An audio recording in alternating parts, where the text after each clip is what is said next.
Good morning, Christine Morgan, and welcome back. Thank you Good for morning. joining us this morning. Yeah, good morning, Paul and Anthony. Great to be back. Thank you very much for having me. Lovely to see you again. Yes, lovely. It's evening here and sunshine over there, I believe. It's wet, cold and wintry in Australia. Oh, wow. It's dry and hot here. It makes a Yeah, change. we're having a bit of a heat wave. We are. Absolutely. We're not complaining. So, okay, so Christine, one of the things that we wanted to talk about, and there is a lot of misinformation or lack of understanding around the psychic nature and the psychic senses and what that means for a medium. So can you explain a little bit? Because I know you had a grandmother that used to teach you all about, well, pyromancy, which I was really fascinated when you mentioned it, reading the flames, and the difference between our psychic nature and then connecting with spirit. Are the two connected? Okay, right. Okay. Well, in my understanding, and this is obviously my understanding and my experience, the psychic world is really, really important. I don't believe you can be a great medium without being a good psychic. I absolutely don't believe that. I think you're better to be a good psychic than a ropey medium. You know, Okay. right? And I do agree with that. And I think psychic work is great and it's a fabulous tool for mediums. So when people start developing, we know that they're taught about self-awareness, understanding self, etc. But it's so important to understand when you're learning about your sensory perception, the importance of the psychic elements. So you see, feel, hear, all of that on a psychic level, smell, etc., the same as you do mediumistically. However, there is this current of thought sometimes that people think if they're just working psychically, it's either less Yeah. or it's not as good as, like it's the lesser vibration I've heard somebody say to work on, which is absolutely nuts. It's not. Yeah, I've heard the same. I've heard the same, and that's kind of one of the reasons we wanted to talk about this. Yeah, it's crazy. It's all daft. Yeah. You can't do that. You've got to really think about it in terms that when you're developing and you're working through this sensory perception of element, you must remember when you're understanding your spiritual mediumship, your mediumship flows through the psychic faculty of the mind. Yeah. So the mediumship flows through the psychic faculty of the mind. And so the psychic faculty becomes very stimulated in the work. And in the beginning, we actually teach, and from my school of training and teaching and learning, and particularly with my dad when I was younger and my other tutors I had, we were always taught to work on a good intuitive level first. So you could understand the difference of the feelings you had that when you actually did make a link with the spirit. So in a very basic layman's terms, when we talk about psychic things, they're very material, very, very much so about what's about your job, your relationship, your family, your life, blah, blah. All things that go around your life and make you up. Yeah. That is very material, that's psychic. When we move to the spirit world, we know evidential communication. They gave us evidence of the life they had through their memories, etc. However, with the psychic world, you can stimulate your psychic faculty even when you're sitting in the power. So your psychic faculty becomes more enhanced. And it's a wonderful, wonderful tool to work with your clients. You know, some people take for granted and think that every time they sit down with a client or they go and do something, the spirit world's just going to be there. Well, what about if you're sitting with a client in a one-to-one and there's no spirit for 5 or 10 minutes? Yeah. Right? You have to be able to learn to blend your energy of your own auric field with theirs to understand. So when we talk about this, we have the auric field around us and all those psychic things that float in the ether. You drive a red car, you've got five cats, etc. And then we move into a deeper level of connection with the soul in front of us. So we start to, on an intuitive level, read the soul of the person, not just the persona, the personality which presents itself in the auric field. And when you start to read the auric field correctly, you actually get to understand, feel, read the true soul of the person, not all the dressing up around it of the everyday fluffy material things. And I'm saying fluffy is like, you know, if you work as a secretary, you collect red cars and you go sailing. And someone might say, yeah, well, that's right. That's all just stuff floating in the ether around you. But when we're working with a good intuitive and a good psychic who's trained, you can actually move beyond all of that to deeper levels of consciousness with that person and actually guide, aid, and heal and give direction at a deeper level to areas of their life that they might need guidance with, they might need help with, or they might need to navigate through. You also, in doing that, are touching elements of things around them of their persona. So your persona is the total sum of who you are. And so that is made up of all your life experiences. Yeah. And it may be through some of their life experiences, perhaps as an example, someone's got themselves in a bit of a tangle or a mess today. It may be through not dealing with a life experience or something that's gone on. And a true psychic and intuitive who really embraces the energy of the soul and works with it can navigate through that to help the client get a better understanding of themselves. So you're not sitting there as a psychic and telling someone what to do, which we should never do. You're actually looking at the elements of what created their situation in the first place. What are they perhaps not doing to help themselves? What can they do to help themselves? So the road of navigation can cover lots of different areas in aiding a client on a very material level, which has nothing to do with the spirit world. It's about their spirit here. So to say that a psychic is a lower vibration or it's nonsense or I only work with the spirit world, I actually think people who think like that are missing out. Yeah. Does that make I've got something to share with to add to that as well, because I've heard in the past, and people watching the show may have heard this as well, that psychic is like energy or connection is played down compared to mediumship connections and working that way. What was your response to that? Well, of course, the psychic connection is what we may, if we want to be scientific and talk about vibration, the psychic connection is a sort of a lower, colder vibration. Okay, if I can say that to you, to me, when I'm working psychically, it feels very flat and not cold in an awful way, because I like to blend with my clients. So it feels flat as opposed to when I get that oomph, that lift of the presence of the soul I'm working with from the other world. Yeah. There's an absolute definite definition, but sometimes it overlaps that people can't make the difference out, or they have to learn how to do it. This is why we recommend you learn to sit in the power, so you feel the presence of the soul communicating from the spirit world. It's a different feeling. For myself, when I'm working psychically, it just feels like I'm giving out information. It's just, I don't get moved by it unless there's a need of that's something inside them that I'm talking about actually moves me as well. But when I get the spirit connection, there is actually definitely a movement with me, a shift. And so I know that I'm in the presence of someone else, not just my own mind.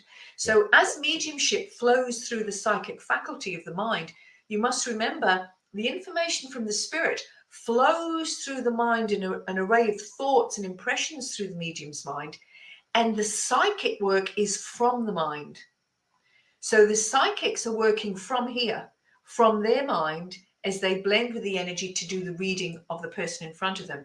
When you're sitting making a contact with a spirit, it just flows through. Does that make sense, Anthony? Yeah, absolutely. And it's a really good way of explaining that as well. The difference. And that's the thing. It's all about education, really, understanding what the process is of when we connect from ourselves to the spirit world, to having a contact. I don't like to use the word contact, but because it denotes like without emotion, but that spirit person coming in. But I mean, the word itself, psychic, I believe, am I right in saying that it's an old Latin, it's a Latin word meaning Greek. soul? Yeah, well, it's Latin, Greek, it's soul. Greek word it means soul. And that's what a psychic does. And I think psychic work is so rewarding. I do a lot of psychic work. And so you can use that element of the psychic mind on so many different levels. I work with a lot of businesses. So I might do a little bit of business projection. So I might get a feeling of things around people's businesses, guidance, that sort of thing. But always remember, when we're working psychically, we're only ever working with potential and possibility, because people have free will, they have responsibility. And also when you're giving psychic information, there is a whole lot of variables around it. So to say, oh, I'm going to predict this, I'm going to do that, is a no-no. You must learn to understand the feeling that you're getting around a piece of information. You might have a sense of a timing or a sense of a situation that may occur for them. And you present that to your client as an opportunity or an option, not telling them what to do. Because the variables around the options and potentials you see with people can really define in which way they will go. Yeah. Does that make sense? But yeah, absolutely. So there is always going to be an element of the thinking process and the energy, because I know with everything has energy, and I know even a company has its own identity of an energy. So, but it's those people in charge that can change the outcome, if you like. So I know somebody who advises clients the best people to employ for certain roles, which I thought was quite a unique way of doing it. So the idea of the CV goes out the window. Does this person suit this role? Which I think is quite unique and a great idea. Yeah, but how, excuse me, from an individual point of view, how do we develop it? Not just can we do exercises? I mean, sitting in the power is great for a lot of people, but some people say, oh, I don't have the time to meditate. Is there anything else they could do to help them to develop their psychic? Well, I believe that people should, if they're learning about mediumship in the spirit world, I still think they should learn about the psychic side, because it's such a wonderful, majestic kaleidoscope of opportunity to learn. You learn about all different aspects of symbology, different aspects of colors. There's different sensations, different perceptions. There's different patterns of thought you can use. You can do the most, I mean, there's millions of exercises that a lot of tutors, including myself, would do to stimulate the psychic faculty with people, because I'll tell you now, there's nothing more fantastic than the human mind. It is amazing what the mind is capable of. And it is amazing what levels of consciousness we can actually delve into within ourselves and with other people. So once you understand that, if you can get to someone who can guide you to explain things, how you read the auric field on a psychic level, how you interpret different aspects of colors, how you interpret different aspects of symbology, as you grow and develop, you actually create your own code of color, your own code of symbology yourself. And as you do that, the spirit world understand that as well. It'll be amazing when you are developing to find out that they're understanding what you're saying. So you actually develop your own shorthand, so to speak.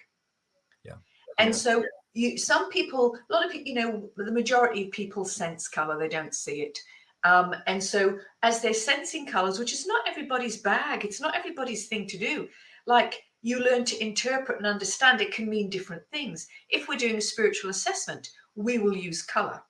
And we'll do a lot of spiritual assessments on a psychic level, because we're looking at what fundamentally is helping that soul operate, what opportunities are around, where their best pathway possibly could lie, and how we can help them move forward.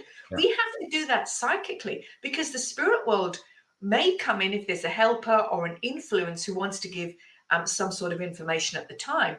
But we don't just tap in and a great guide in spirit world comes in and says, oh, well, they're going to be clairaudient and they're going to do a spirit portraiture and I think they should be a healer, blah, blah, blah.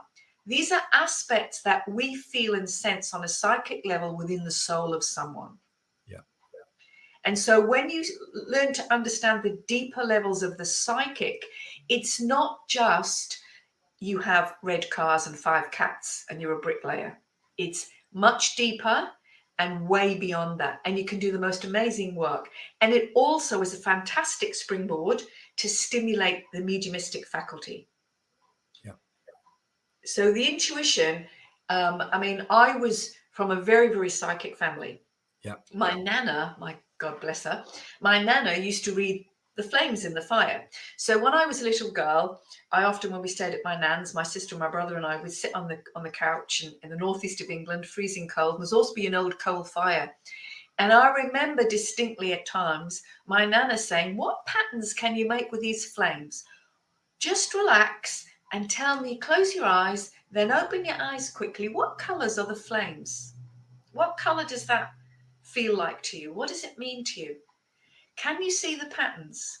Can you see the face? Can you see this? And she would sit with the flames and tell us stories that she brought from the flames of her fire. And we'd say, where do you get that from? She'd say, well, I'm telling you a story from the flames. So what was happening is her own intuitive perception mind was sensing and operating, and she knew things. She was very, very psychic, very naturally mediumistic. So she knew things, but she could devise a pattern of how the flames went, even to the fact when it was cooling down the embers, when the fire was going out, which way the ash or the embers fell. She would tell you information with it. It would mean something to her. So I grew up hearing that when I was younger, and of course I took no notice. I just thought my nana was nuts, and she told me great stories. But when I look back now, she actually saw things in the flames. And of course, her psychic clairvoyance was firing. She would say, my granddad died the year before I was born. I never met him. And I was the oldest grandchild. So my gran was on her own all her life. And she used to always say, oh, granddad's been in the fire. Oh, granddad's been at the top of the stairs. And, you know, all that, and just naturally would say it, just like that, just like that. And she used to say a very old English northern term.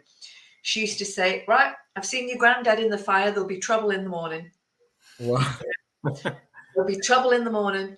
And we used to go, and I'll tell you, she used to say things and we used to laugh, but her predictions used to happen. So she was quite sought out because she was very well known for tea leaf reading as well. Her psychic mind was flow the whole time. I was going to say, sorry, go on. Because that I wanted to touch on the tea leaf reading as well, and to say she was a tea leaf reader as well. It is, again, it's igniting that the third eye, her intuitive ability, connecting to that. Because I joked with somebody. There's a store over here called Harriet's Tea Rooms, based on like a Victorian. Oh, I know it. And a friend of mine was trying to read the tea leaves, and I joked and looked in the cup. I'm like, straight away, I can't believe I'm admitting that on air, but I got stuff straight away from this person. I'm like, so you can read tea leaves, it can be done. Well, it's just a form of symbology. I mean, I teach tea leaf reading. I do lots of lectures and classes. In fact, I taught it at the college a few years ago. We had masses of teacups on these tea trolleys for this afternoon lecture. It was fantastic. So, no, I do lots of things like that. I still do it now with my mum and my sisters. If I've got something I want to know about, I ring my mum and say, Mum, I'm going to get my tea leaves. I'm going to do my cup and I'm going to photograph it and send it to you. Sit and read it for me. So those sort of things my gran did, and she passed that down to her daughters, particularly my mum, which passed it on to us. So that's actually stimulating the act of understanding symbology. You know, the rule of symbology is at a place, a name, a situation, blah, blah, and your feeling of perception around those situations, how you interpret your symbols, because they're different for everybody. But it's about how you can actually move and create a wonderful story. They say you're the storyteller as the medium. You unpack it. Well, you unpack it the same psychically, because you can do that with your symbols, with your colors, with the aspects of information you're picking up in the auric field. So the tea leaf reading was very, very significant and very much on a symbolic level.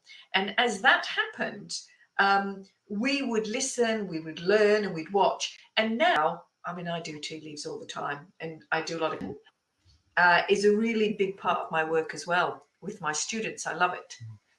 Here, you're back again. Yeah, what happened there. So I think that, you know, when you say psychic, people just go, oh, yeah. And I think it's from lack of education or understanding, or actually taking the time to have a look. If you look back in history, we had some brilliant psychics who were able to give amazing predictions of situations that were global, you know, around the world, with politics and history. We had fantastic people who could use their mind clairvoyantly on a psychic level and foresee things. And so it's just the art of prediction and the art of divination that people don't quite understand. And it's the lack of practice to use it that stops people. If you use it more and you understand it, it can actually help you. I mean, I love to work with the spirit world. That is my passion. That's my heart. But I love this stuff as well because it's all part and parcel of the psychic basket.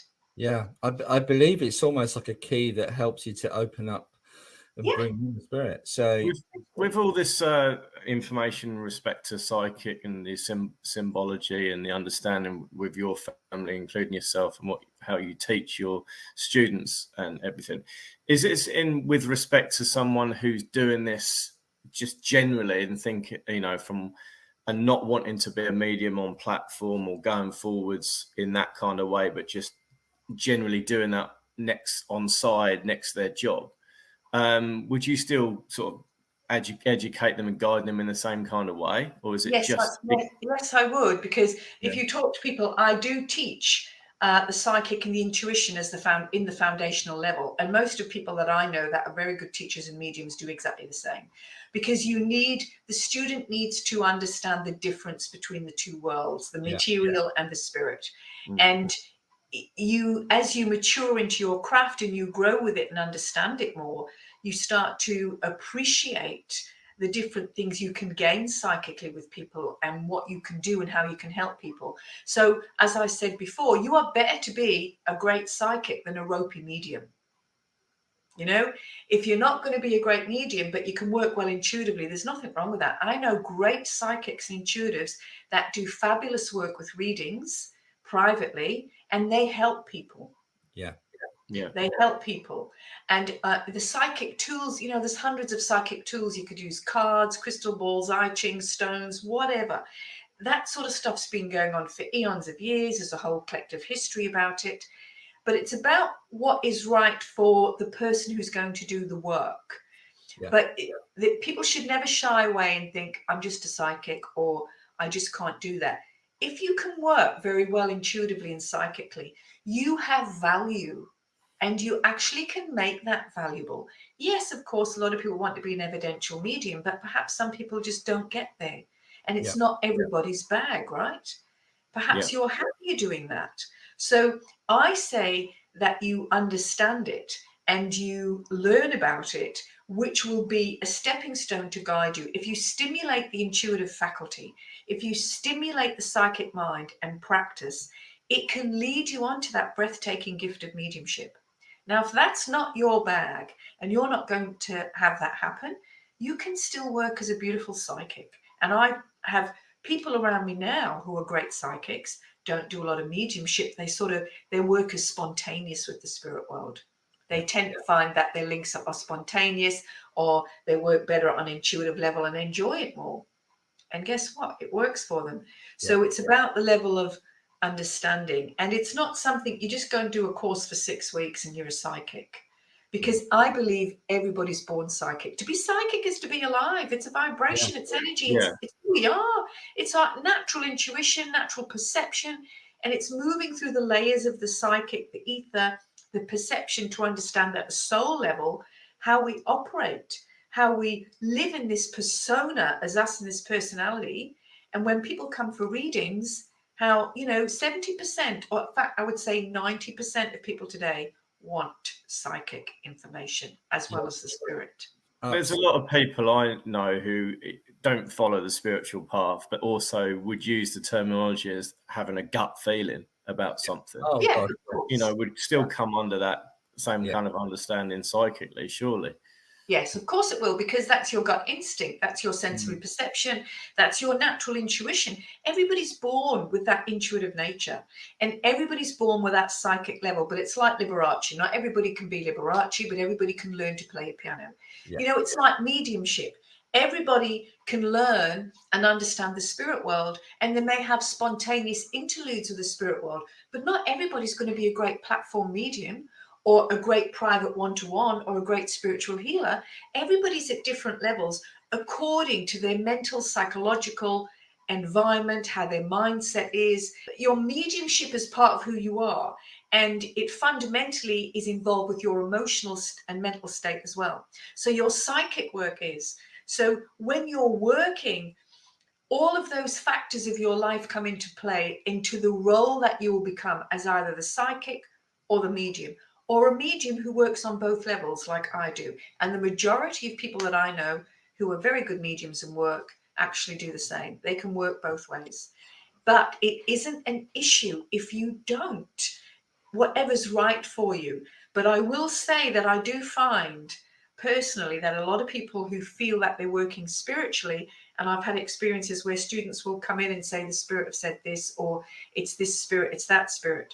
But when we strip it all back, and I have this little joke in my groups that I teach, and I destruct to reconstruct. So as I destruct it, or we destruct it to have a look at where it's coming from, what's going on, a lot of stuff they're getting is actually of a psychic level and nothing to do with the world of the spirit. Yeah. Right. And that can have its own pitfalls within itself, in terms of what actually people say to people and the responsibility around that. Absolutely. Can you imagine getting up there? We pop our clubs and we pass over, and we got some guy with a clipboard going, Bannister, come here. I didn't say that. They didn't say that. You've got it all wrong. Can you imagine? That's, on the serious side, it's that responsibility of what we tell people. It is. And I also think, Paul, that it's I think it's more evidential for the medium to know what they're doing.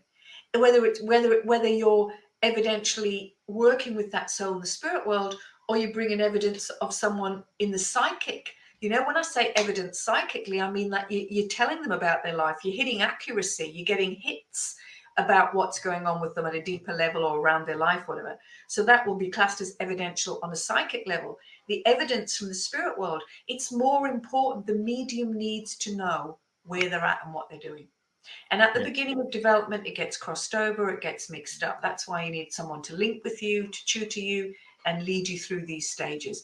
But I will tell you, the world of the psychic is interesting, it's fascinating, it can be fun, it can be helpful, motivational, supportive. And I have people that I know who give great psychic information. And it involves an even greater scale than when we talk about the dream world. I'm very much into psychic dreaming. And so all of that, I work a lot with psychic dreams. And that's how I get a lot of information. And so that side of my mind is very fluent and open. And if you understand those levels, you'd be amazed at what you're capable of. So just to deconstruct that, Christine, using your tongue, the psychic dreams you're using, is that around between spirit and ourselves? Because I believe we can get messages from spirit within our dreams. Is that what? Sorry, I don't know if I'd want to call it a realm. Obviously, it's a level of consciousness. But I do believe that the spirit will touch our minds in a dream state, in a sleep state as well. Absolutely. Of course, when you go into that sleep state, there's so much we don't know about consciousness. And so I do believe the spirit world, I mean, I know, I don't care what anybody else thinks. I know my spirit people come to me when I'm asleep in dream state. I hear more from my grandmother in a dream state, often with a bit of a prod, than I do at any other time. And so I know my nan comes to me in that state. Why? Because our minds are quiet, they're lucid, they're calm. We're not fighting with it emotionally, mentally. Oh, did I hear this? Did I see that? Is it my nan? Is it my dad? Is it my partner? You don't go into this mental battle. You don't engage the brain because you're in that sleep state. And so often our sleep and our dreams need interpretation. And over the years, I'm a very, very strong psychic dreamer. And over the years, I've developed my own code that I can actually decipher what my dreams mean to me. And it's usually always accompanied by a feeling, and it's usually right. So much that some of my friends, my colleagues will say, don't tell me if you dream about me. I'm gonna second that. I believe in that totally, because I believe my first contact with my guide was through a dream. Yes, I would say why not? Absolutely. Felt it the next day. And also with my dad, when he was alive, physically alive, he had a dream that my grandmother was going to die 24 hours after in the dream he was told that was going to happen. And then which was at 3 o'clock in the morning, and he was woken up out of dream state, out of sleep state from that dream. Then at 3 o'clock in the morning, 24 hours later, it happened. Yeah. The same happens to Absolutely, me. Anthony. You can't deny these sort of things. You know, the thing is with mediumship and with the psychic work, you can't keep putting everything in boxes. No. Because as you mature into your craft and you grow with your mediumship and your psychic ability, one of the most important things is you have to learn that you still need to learn. Yeah. Yeah. Right. And as you mature with that and you become understanding of your own psychic self and how you operate on different levels as a person, how you function, how you affect that psychic ability, how you affect the mediumistic ability, you start understanding how the craft works with you and your mediumship is part of your daily life and how you function. So little things like, you know, how strong is your awareness without just pulling your mediumship out your pocket to go to group once a week or go to church once a week or something. What's your daily awareness like? Are you aware of the very subtle little signs and thoughts and the feelings? All of that. If your inner awareness is working correctly for the outer awareness, then your innate ability will flourish because you'll start to trust and go with it. And what we do, we're so bogged down with life, we're so busy in our mental minds that we have just forgot how to listen or take note. Yeah. And that's not listening with the human ears. That's listening with your observing. It's knowing. It's that feeling of having a knowing. It's like, you know, I know when the spirit world is with me, when I'm working with the spirit and not psychic. It's that innate knowing. And it's like little things, you know, silly little things. Like I might see a word on a car registration in front of me if I'm driving, and it might bang, it means something. You know, it might be silly, crazy little thing like pink elephants comes in your head, and all of a sudden you put the TV on the next day and there's a show on pink elephants. It's that innate awareness of just knowing that you've noticed that little thing, and then somewhere it's around you in that sea of consciousness, because the sea of consciousness is so exciting. Guys, it's so exciting. There's so much depth in there. And I believe we have this innate ability to be far deeper with ourselves and other people than what we give ourselves credit for. Yeah. Yeah, definitely. Yeah. And the more you notice it, I've noticed, the more it happens as well. Yes. Yes, because because your awareness is becoming ignited. Yeah. You know, it's like we say when you sit for the spirit world, be present in the presence of the spirit, be aware, be present in that moment. Well, if you're present with that innate awareness in the moment of something that's taking place around you, then it can give you guidance and the pathway. And I know many times I've had my fingers burnt when I've had such a strong feeling, or I've had a sign or a dream of something and I haven't followed it and I've been wrong. So I believe your own soul guidance is the best guide you can get anyway, if you learn to listen. And all of this comes back to the depths of the soul within the individual. Our soul is geared to guide us. Yeah. Our soul is there to lead us if we listen. Yeah. Yeah.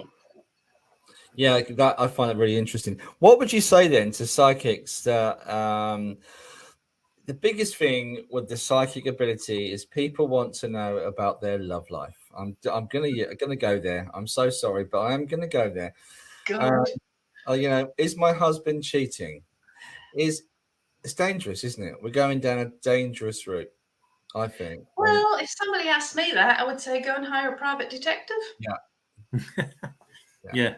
I think that you have to be really sensible, and you have to be very honest in this field. You can't pretend that you get this wonderful connection with the spirit world and you get this amazing information working psychically, and you can't pretend that things aren't real and that you don't get things like that. Of course you will get information like that. Of course you're going to sense if something's wrong. But whether you take that responsibility and step out there and start interfering in people's lives at that deeper level comes down to who you are and what you are as a person. Yeah. I have to say that then goes on to a moralistic situation where I would be very, very mindful. And I am going to say to you, I am aware that I have picked that sort of information up before, and I do know it. Is it my business or responsibility to share that? Not necessarily. I can be wrong. Although, as a medium, I used to coach football, and one of the techniques we used to use was guided learning. So, can we help those that are asking those questions, give them, subtle questions to ask themselves, teach them to learn the difference between what they're picking up and what they're feeling. I had a lady yesterday. I know every time he goes off, I can feel it. He's with somebody else. I can feel it, she says. So in that, yeah, you'd want to advise very, very carefully. Yeah. And what the other thing, what we have to do as mediums and as good, intuitives or psychics, we must remember that our work is still about healing and empowering people. Yeah. And that people come to us for aid, support, help. But the thing is, we are not God. No. We don't have all the answers. We don't get everything right. There's so many variables around information psychically, like I've said earlier. And so we have to take that responsibility carefully. I would then be thinking and feeling that person at a soul level, where they need guidance, where they need help. And I also think we are not the oracle that we have the answer to everything. Yeah. So it's very wise. I've got a book here and it's got a lot of professional business cards in for people that can be guided to areas that need professional help that I can't provide. Oh, Alcoholism, drug abuse, sex abuse, financial abuse, gambling, anything like that. You need to be able to refer to the professionals when people need that professional help. Your job as a psychic is not to lead someone else's life. Yeah. And Absolutely. that's so important. So you do get those questions, Paul. You do, when am I getting married? When am I getting kids? When I do that? You've got to remember, when you pick these things up, you may indeed sense this information, but there's always a lot of variables around what is a potential possibility you're picking up. And what might be a situation that might be real and happening, there's still variables around that your mind might not be aware of. Yeah, absolutely. We're not fully aware of the whole situation. You just don't know the bigger picture or the bigger plan. That's right. Sometimes you're getting a snapshot.